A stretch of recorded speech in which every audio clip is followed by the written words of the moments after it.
couldn't actually see the hangar from here, but you just saw a huge black plume of smoke. And we knew, something really bad is here.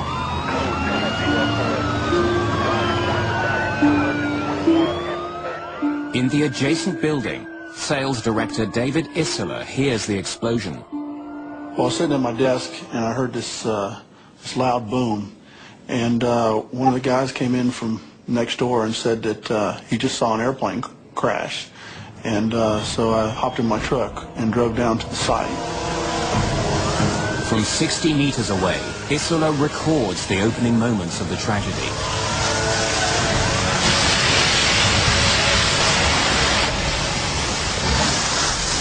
There was a lot of smoke, and it was just like hell. It looked just like hell. The flames were coming over the fence, just total craziness. Everybody was just running for their life. Chief Rogers immediately takes command of the scene. He knows that there are aircraft parked inside the flaming hangar. Their fuel tanks threaten to blow. And our concern was, one, about the people that were on board the aircraft, two, for the people that were working in the hangar, and three, we had to worry about the airplanes that were in for repair. Were those aircraft on fire? So we had a lot of major issues to deal with. Within minutes, firefighters begin to get the inferno under control. The hope now is that somewhere inside the wreck, survivors are clinging to life.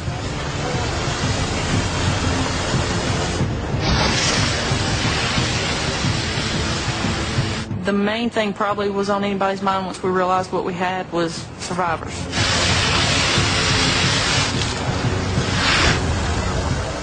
Chief Rogers sends a line of firefighters led by Cindy Overcash into the heart of the inferno.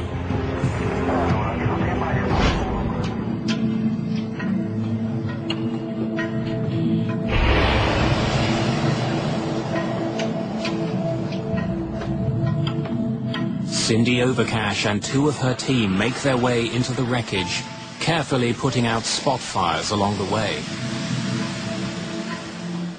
As we walk up on the seat of the fire and we see what we think are crash test dummies, we thought a plane had blown up inside and blew their training dummies out.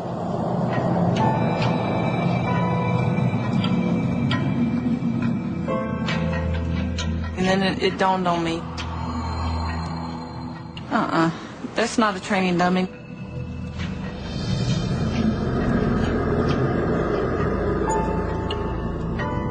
It took them a few minutes to determine exactly what was happening, and once they did that, it was obvious that there were no survivors. It's a total loss.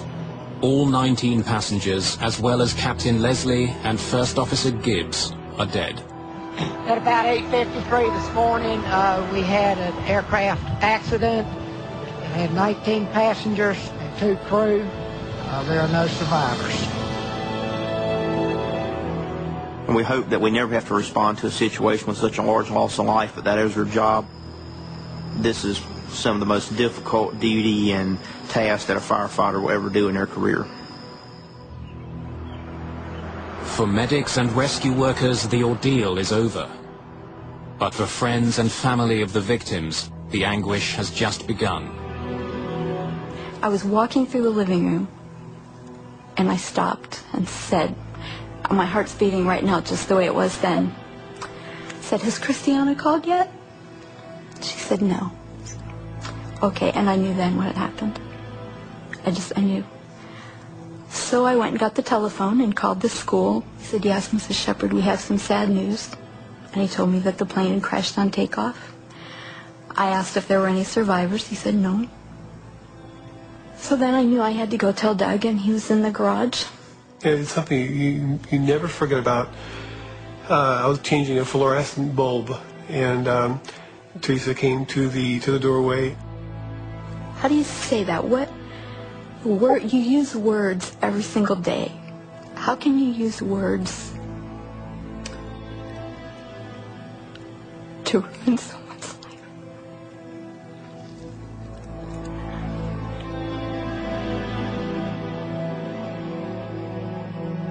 But I told him. I said, Doug, Christiana's plane crashed.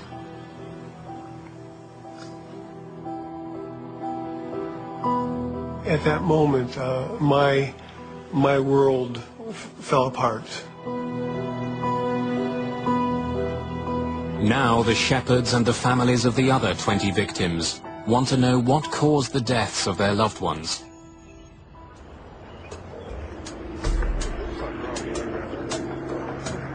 It's been almost 5 hours since Flight 5481 crashed into a hangar in Charlotte, North Carolina. With no survivors to rescue, neither bodies nor airplane parts are moved from where they fell until the arrival of investigators from the National Transportation Safety Board.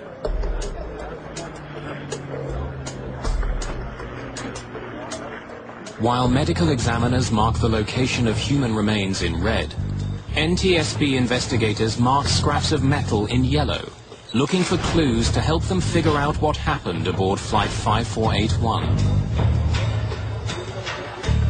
Among those assigned to this case, lead investigator Lorinda Ward.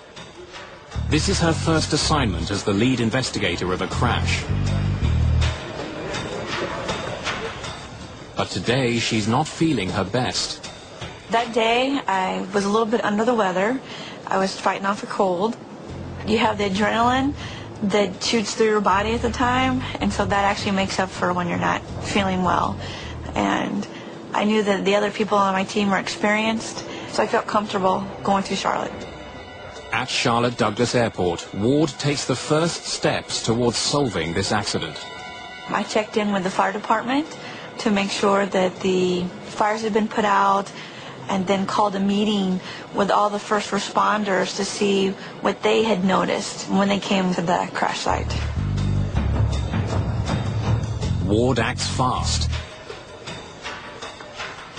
Because there are bodies entangled with the wreckage, she declares the crash site a potential biohazard. Investigators who might come in contact with the wreckage must wear protective suits while they examine the wreck and identify the victims' remains.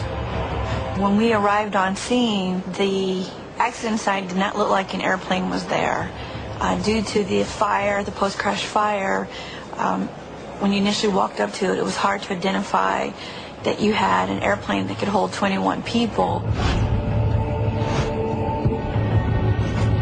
While work continues at the crash site, All right, let's go.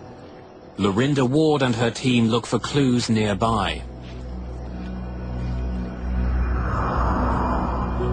We had the folks go shoulder to shoulder on the runway that the accident crew took off on to pick up anything that they saw on the runway to see if it had any relevance to the accident investigation. Runways must be clear of all debris. The smallest object can become a deadly projectile if it strikes a plane on takeoff. 3 years earlier, a Concorde jet ran over a 40-centimeter strip of scrap metal on a Paris runway. The plane's fuel tank was pierced and caught fire.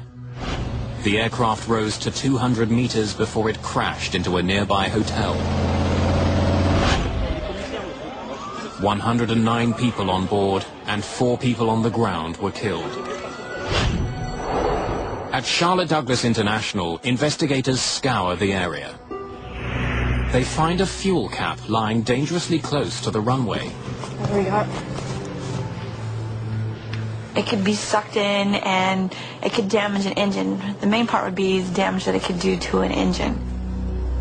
The discovery raises an interesting possibility. As Flight 5481 raced down the runway at takeoff, the fuel cap bounced up off the tarmac, struck the engine rotors,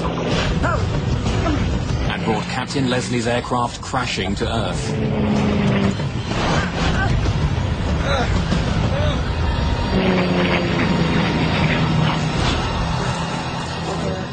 This was to be brought back to see if it had any relevance to the accident investigation, whether it came off the airplane itself or if it could have done some type of damage to the airplane. A closer examination leads Ward and her team to conclude that the fuel cap could not have interfered with the propellers. Investigators discover no other relevant debris on the runway. The runway debris theory is ruled out.